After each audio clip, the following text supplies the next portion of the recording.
Assalamualaikum warahmatullahi wabarakatuh.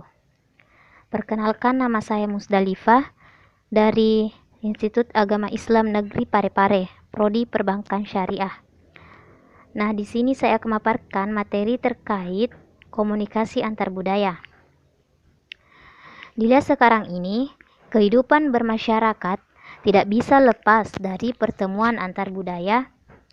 Perbedaan latar belakang budaya masyarakat luar dengan masyarakat lokal mengakibatkan terjadinya komunikasi antar budaya di antara mereka ketika sedang berinteraksi.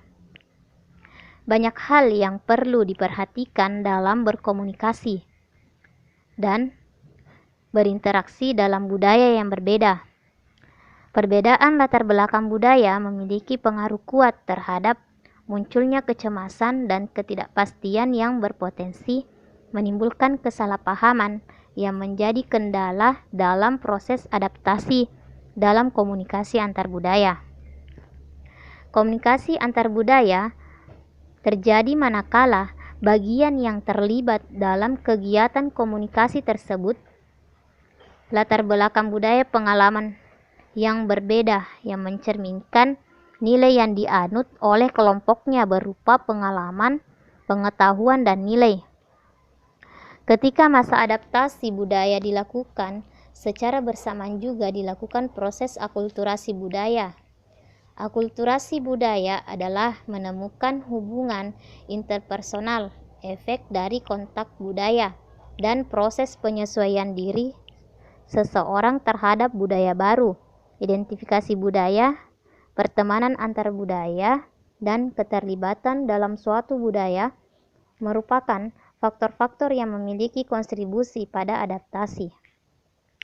Nah, kemudian terkait pada penggunaan bahasa. Pada dasarnya, bahasa itu merupakan simbol atau tanda yang disetujui untuk digunakan oleh sekelompok orang untuk menghasilkan arti.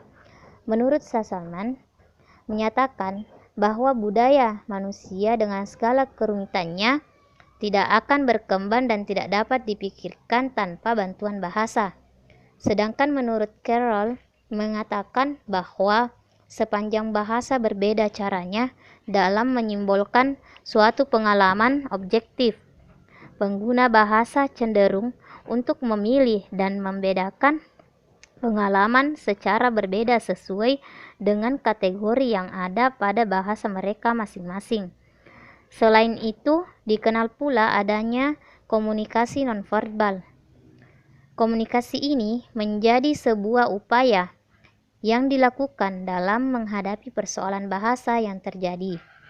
Hal itu dibuktikan oleh banyaknya kasus bahasa seperti menunjuk sesuatu dengan jari dan tangan, bahasa tubuh, dan menggambar atau menunjuk gambar dalam menghadapi persoalan bahasa yang terjadi.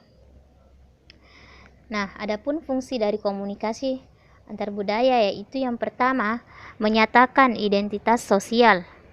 Dengan adanya komunikasi antar budaya, kita dapat menunjuk identitas sosial sendiri. Yang kedua, menyatakan integrasi sosial.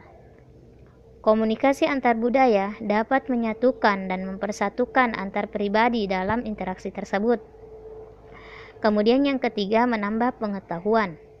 Komunikasi antar budaya pun dapat memberikan wawasan yang baru. Nah, kemudian yang keempat, hubungan interaksi.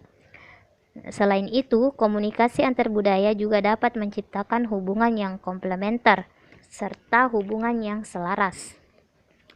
Nah, jadi kesimpulannya di sini, komunikasi antar budaya pada hakikatnya dapat menciptakan keselarasan dan kebersamaan. Selain itu juga dapat saling memahami sisi-sisi perbedaan antara individu. Nah, hal itu pun sering terjadi di negara kita ini yang memiliki ragam budaya, dan perbedaan inilah yang harus didukung dan dipelihara dan dilestarikan. Nah, itulah sedikit pemaparan dari saya. Kurang dan lebihnya mohon dimaafkan. Wabillahi taufiq wal hidayah. Wassalamualaikum warahmatullahi wabarakatuh.